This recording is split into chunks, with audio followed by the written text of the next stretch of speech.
For most of us, money decisions are deeply personal. We decide what to spend, when to save, what to invest in, and sometimes we make mistakes we don't even realize until it's too late. Emotional spending, impulse buying, ignoring budgets, it's all part of being human. But what if you removed emotion completely from the equation? What if instead of relying on your instincts, your habits, or even your discipline, you handed over complete control to artificial intelligence? That's exactly what I decided to do for the next 30 days. I let AI manage my money, not just tracking it, but actively deciding how I spend, save, and invest. Every financial decision had to go through AI, from small daily expenses like food and transport, to bigger decisions like savings allocation and investment strategies. I didn't just want to see if it works. I wanted to find out something much bigger. Can AI actually make better financial decisions than humans? Or does it fail in ways we don't expect? Because over the next 30 days, what happened wasn't just about money. It completely changed how I think about control, discipline, and decision-making. Setting up the system, giving control to AI before starting the experiment. I needed to build a system that would actually allow AI to manage my finances in a realistic way. This wasn't about asking random questions. It was about creating a structured environment where AI had enough data and context to make meaningful decisions. I connected my spending history, income details, recurring expenses, and savings goals into budgeting tools. Then I used AI to analyze that data and generate rules for how money should be handled going forward. I gave it clear instructions: reduce unnecessary spending, improve savings rate, and make smarter financial decisions overall. But what made this experiment different was one rule I set for myself. I would follow AI's recommendations, even if I didn't agree with them. And that was harder than I expected, because from the very beginning, AI didn't behave like a helpful assistant. It behaved like a strict financial controller. Within minutes of analyzing my data, it started pointing out inefficiencies, subscriptions I forgot about, small daily expenses that added up, and spending habits that I had normalized over time, things I had ignored for months. It identified instantly, and that's when I realized this wasn't going to be a comfortable experiment.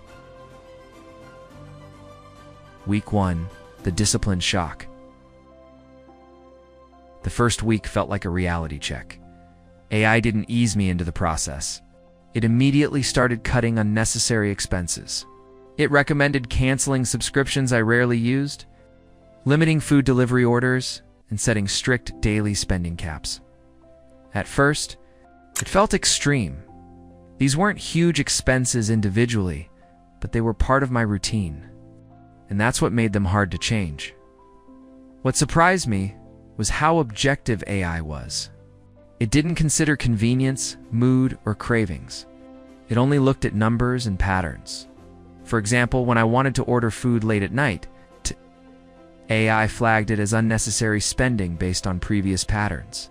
It suggested cooking instead, not because it knew my situation emotionally, but because statistically, it was the better financial decision, and honestly, it was frustrating.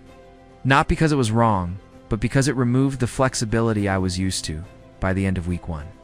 I had already reduced a noticeable amount of unnecessary spending.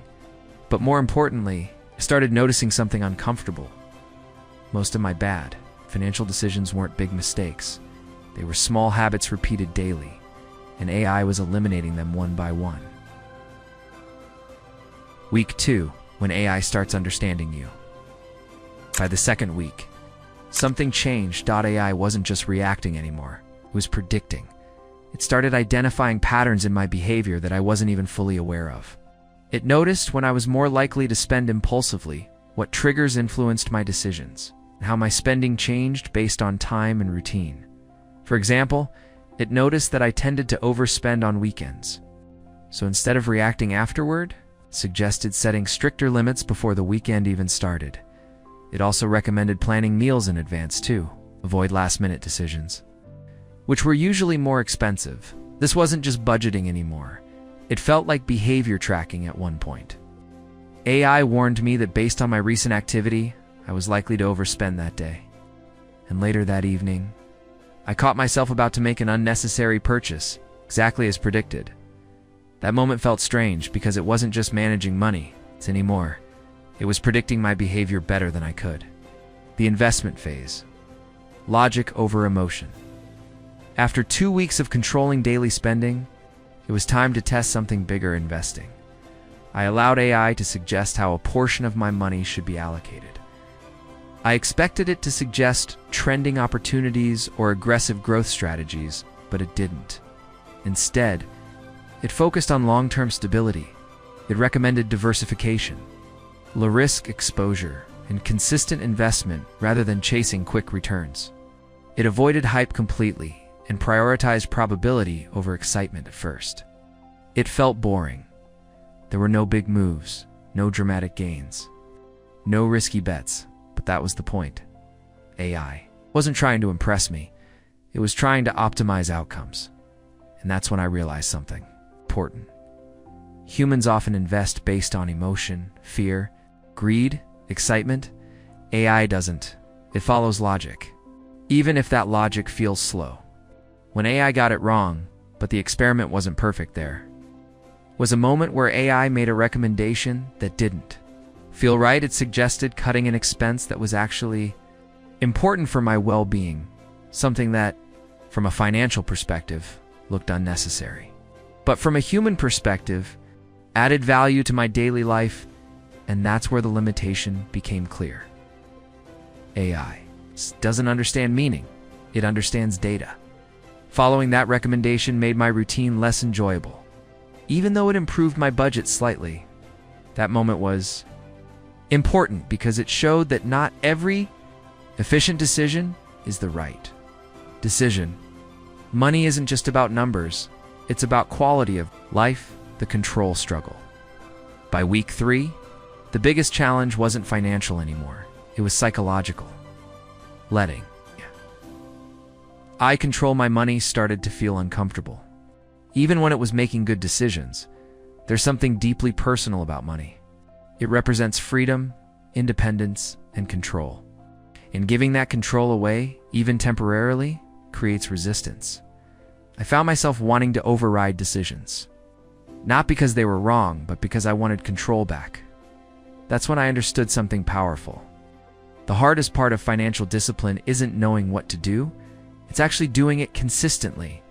And SI removes that inconsistency, but it also removes choice.